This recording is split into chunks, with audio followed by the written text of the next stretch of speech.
আসসালামু আলাইকুম রহমতুল্লাহি ওয়া বারাকাতুহু। প্রিয় ভিউয়ার্স, আশা করি সবাই ভালো আছেন। আজকে যে বিষয় নিয়ে আলোচনা করব সেই বিষয় হচ্ছে পৈতৃক সম্পত্তি, 5 ভাইয়ের সম্পত্তি এক ভাই বিক্রি করে দিয়েছে, তাহলে করণীয় কি? এই বিষয়টি নিয়ে বিস্তারিতভাবে আলোচনা করব, তাই ভিডিও না টেনে সম্পূর্ণ ভিডিও দেখার জন্য অনুরোধ রইল। আর ভিডিও দেখার পরে যদি ভালো লাগে, মন চায় লাইক কমেন্টস করবেন, শেয়ার করবেন। আর আমাদের চ্যানেলটি যদি ভালো লাগে, আমাদের পরিবারের সদস্য হতে চান, চ্যানেলটি সাবস্ক্রাইব করে পাশে থাকা বেল বাটনটি অন করে দিয়ে আমাদের সাথেই থাকুন। প্রিয় ভিউয়ার্স,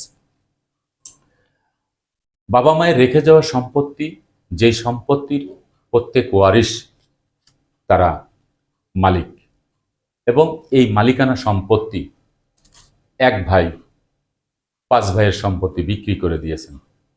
তো 5 ভাইয়ের সম্পত্তি যদি এক ভাই বিক্রি করে দেয়, তাহলে করণীয় কি? দেখুন, অবিভক্ত সম্পত্তি যারা এখন বেচা বিক্রি করতেছে, যারা ক্রয় করতেছে, তারা কিন্তু অনেক সচেতন। কিন্তু পূর্বে এই সকল ঘটনা ঘটেছে, যার কারণেই অনেকে আমার কাছে প্রশ্ন করেছেন যে 5 ভাইয়ের সম্পত্তি বিক্রি করে দিয়েছে, 3 ভাই বোনের সম্পত্তি একজন বিক্রি করে দিয়েছে। এই সকল সম্পত্তি যদি ফিরিয়ে আনতে হয়, সর্বপ্রথমে হচ্ছে কি, আপনি কার সম্পত্তি দাবি করতেছেন? বাবার সম্পত্তি না মায়ের সম্পত্তি? যদি বাবার সম্পত্তি হয় বা মায়ের সম্পত্তি হয়, যিনি মূল মালিক, তার আপনি তার একজন ওয়ারিশ হিসাবে আপনাকে প্রমাণ করাইতে হবে। আর এই প্রমাণ করানোর জন্য আপনাকে ওয়ারিশিয়ান সনদ বা ওয়ারিশ কায়েম সনদ আপনাকে জোগাড় করতে হবে। সিটি এলাকা হলে আপনার সিটি কর্পোরেশন, ওয়ার্ড কাউন্সিলর, মফস্বল হলে ইউনিয়ন পরিষদের চেয়ারম্যান, তাদের কাছ থেকে আপনার ওয়ারিশিয়ান সনদ প্রথমে জোগাড় করতে হবে। তো জোগাড় করার পরে আপনার যে সম্পত্তিটি বিক্রি হয়ে গেছে, সেই সম্পত্তির সকল কাগজপত্র উত্তোলন করতে হবে। অর্থাৎ বাবা মায়ের যে সম্পত্তি রেখে গেছে, সেই সম্পত্তি মৌজা ভিত্তিক, যে কয় মৌজায় সম্পত্তি আছে, যদি এক মৌজায় সম্পত্তি থাকে, সেই মৌজার নাম দিয়ে তহসিল অফিসে যাবেন, সেখান থেকে আপনারা সব তথ্য পেয়ে যাবেন। আপনারা খতিয়ান তুলবেন, উপজেলা ভূমি অফিস থেকে আপনারা সকল কাগজপত্র তুলতে পারবেন। উঠায়ে তারপরে আপনি কি করবেন? একজন আইনজীবীর মাধ্যমে আপনাকে কিন্তু মকদ্দমা করতে হবে।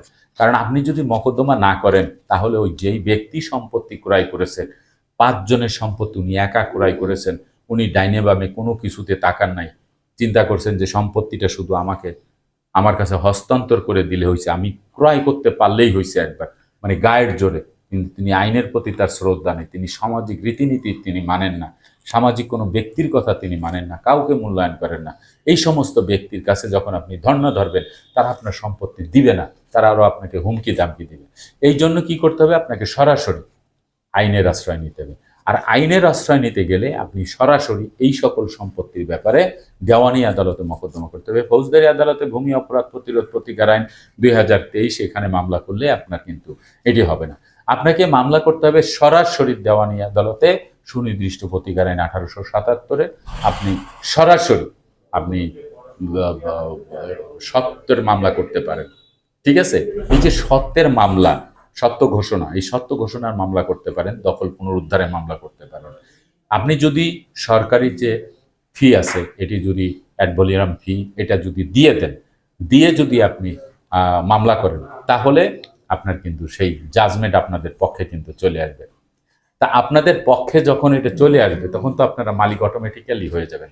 তো আমরা আরো একটি শুভ সংবাদ, আমরা জানি যে জারি মামলাটি কিন্তু এখন আর করা লাগবে না। কারণ আপনি যখন সুনির্দিষ্ট প্রতিকার আইন 1877-এ অনুযায়ী যখন মামলা দিবেন, এই মামলার জাজমেন্ট আসার পরে এটাকে আবার একটি জারি মামলা দিতে হয়। জারি মামলা করে, সেটা জারি মামলাটা এই জন্য, যেহেতু আপনি সরকারি সার্ভিস চার্জ দিচ্ছেন, আপনি ফি দিয়ে আপনি মামলাটি করেছেন, এখন সরকারের উচিত হচ্ছে আপনার সেই সত্য ঘোষণার মামলাটি আপনাকে সম্পত্তিটি বুঝাই দেওয়ার জন্য। তাহলে আপনি সেই সম্পত্তি বুঝে পাইতে গেলে জারি মামলা করবেন। এই জারি মামলাটি এখন আর লাগবে না, এখন সরাসরি জাজমেন্টের কাগজ দিয়েই আপনি এসি ল্যান্ড অফিসে যখন আপনার চলে যাবে কাগজ, তখন এসি ল্যান্ডের তত্ত্বাবধানে আপনার এই সম্পত্তিটি আপনি কিন্তু ফিরে পাবেন। তো আপনার ফিরে পাওয়ার পরে আপনি কি চুপ করে বসে থাকলে হবে না, আপনার কিন্তু নামজারি করে নিতে হবে। এখন আরেকটি কথা হচ্ছে যে, দেখেন যে কেন বললাম যে সুনির্দিষ্ট প্রতিকার আইনের 1877-এর 8 ধারায় এবং 42 ধারায় মামলা দেওয়ার কথা বললাম। আপনি একটা মামলা দিয়ে দিলেন, মামলার জাজমেন্ট আপনার পক্ষে চলে আসলো।